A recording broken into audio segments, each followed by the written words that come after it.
Hi, this is Rio. Wait, what? This is Rio and this is Rio's Rambles, and today I'm going to be talking about NTE, otherwise known as Neverness to Everness, a brand new open world gacha game. A quick way of it is basically Genshin Impact mixed with GTA and Zenless Zone Zero's animation. It's set in a city called Half-Furious. I'm butchering it so bad, but who cares? And you have to fight anomalies. The character I'm going to be drawing in the thumbnail behind me is Shiz, who, if I remember correctly, is a DPS or a main damage dealer. I actually registered this game ages ago, but I didn't play it until weeks. What am I reading? Oh my god, my handmanship is so bad. Jesus! I'm in top set English, by the way. Why can't I write for the life of me? Oh my god, hold up. Anyway, like I said, I pre-registered the game, but I didn't play it until weeks later. I also sadly have to play the game on my phone, on my mom's phone, because my phone is not up to date, my iPad is not up to date, and my laptop isn't working. So I have to wait until we can buy a new laptop for me to be able to stream the game. But let's be real, the only reason they're buying me a new laptop is so I can go back to doing schoolwork properly. Anyways, onto game design. I initially thought the game would be like Toilet Bound Hanako-kun, which is to sum it. I just can't read. I'm sorry, guys. I'm sorry. Okay, which to sum it up is a dark comedy anime about a girl who meets a ghost and exorcist, and they go into domains and fight a couple of the seven wonders, basically ghosts/apparitions. So I thought this gameplay loop would be you basically go into the city and we go into domains to fight these anomalies, which happens in the first chapter with the camera ghost, which is super scary and fun. But in the next chapter, we were basically the best man. We were a matchmaker. I was so confused. There was little to no combat in this chapter. In the last chapter, we didn't get that much combat, but the experience was so good I didn't care. Also, the GTA aspects of the games I really enjoyed. It was fun and unique, but it felt a bit like Whiplash compared to the first chapter. But in the second chapter, it does fine. It just fit a little bit more, so I didn't mind. Onto the combat. As someone who played on plethoras of open world gacha games, despite me only being able to level up the player 7 to 13ish, like I played games like Zenless and Zero, Honkai Star Rail. I haven't played Honkai Star Rail as much. I got past the tutorial and I never played a full game. I also played Zenless and Zero. Like I said, Genshin Impact. I'm level 34ish on Genshin Impact. I also played Wuthering Wave a bit, but then I quit the game because it got too boring for me. Oh my god, sorry.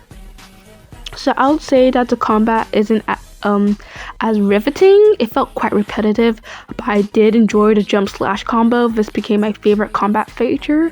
I won't say too much on it, but I did enjoy the combat-ish, only due to the cute character designs. On to character design, I think the designs are super cute, but like I said, putting shits next to Orchid is quite whiplashy. They felt like they belong to different games almost. I'm not that experienced in character design, but I feel like it could be better. Like, Shiz is a very pink, pastel, cute girl, and Orchid is very monochrome. Like I said, English is my first language. I'm in top set English, why can't I talk? Hold up. So Orchid has a very monochromatic color scheme with only blacks and blues.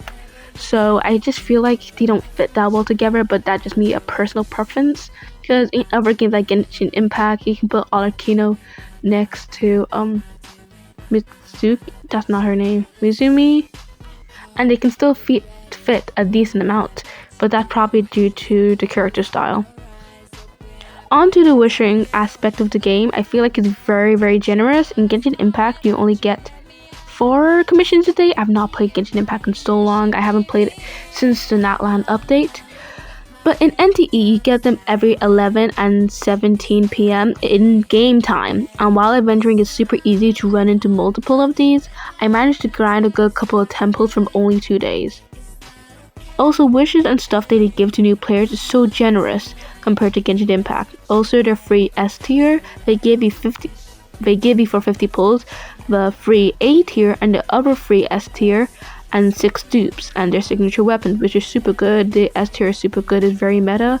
I'm pretty sure she's also a DPS. I managed to get this team, but I'm gonna show on screen, with pretty meta characters for only playing like for around 8 hours. I will put on screen how long I actually played the game for, because I might have forgotten, but that's how long I remember playing the game for. Now onto the last section, exploration. I'm gonna do this without the script because, like I said, I could not read for oh my god, like Jesus, oh my god. Anyways, when it comes to exploration, I really like how fast it is to climb up buildings, and like how the stamina is not that bad compared to Genshin Impact, but I would say it makes more sense that the stamina is different compared to Genshin Impact, because in Genshin Impact you do not have to climb buildings as much. But then again, I have Jalolan on Genshin Impact, so I don't need to climb buildings at all. But in Zenless Zone Zero, in Neverness to Everness, you can ride a motorcycle, you can buy a car, you can go on that, you can go on a train, Come on, guys. You don't have to walk like peasants, you can go on a train. Why don't you want to go on a train? I'm like, going on this train. Anyways, as you can clearly see, I really like to train. I really like to train. Okay. Anyways, as I was saying, that's all that I really think for exploration. I really enjoyed the game so far. I haven't gotten past chapter 3ish yet. I really enjoyed some of the side quests. My favorite one was probably the bitter cupcake one, when we had to feed this ghost and they came back and gave us a gift. Oh my god, I love that quest. I was so confused on like the messaging feature of that quest, but I found it so fun to play. I would do it again. Also, the tomato one, I felt like it was a bit boring, but I really enjoyed the combat. I really like fighting creatures in this game. I feel like it's so fun, honestly. But about the AI thingy, that's kind of icky. I'm not going to touch on it too much because I don't want to talk about it. Anyways, NTE seems like a promising game. It does have a bit of flaws when it comes to the game design, because it doesn't seem like it knows what it wants to be. Like, you can't go from scary horror thingy into matchmaking and have characters like, these characters sat next to each other and we're expected to like, yeah, they match. Like, no, they don't. They don't look like they're from the same game. They look like, if it wasn't for the art style, I would be able to point at this one like, she is not from this game, okay?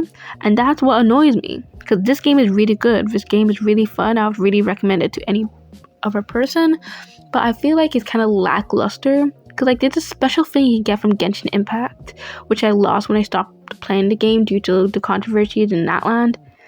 But NTE does not have that special spark. It's really fun to play, don't get me wrong, but it doesn't have that thing that makes it NTE. I feel like if they lean more into the paranormal aspect of the game, I'd like it way more, but I hope it can form a solid identity for the game. Anyways, that's the end of Rio's Rambles. This is gonna be my first ever video like this. I'm pretty sure this is my first actual video on my YouTube, so I hope you guys really enjoyed it. And anyways, that's it for today. Bye bye. Rio out.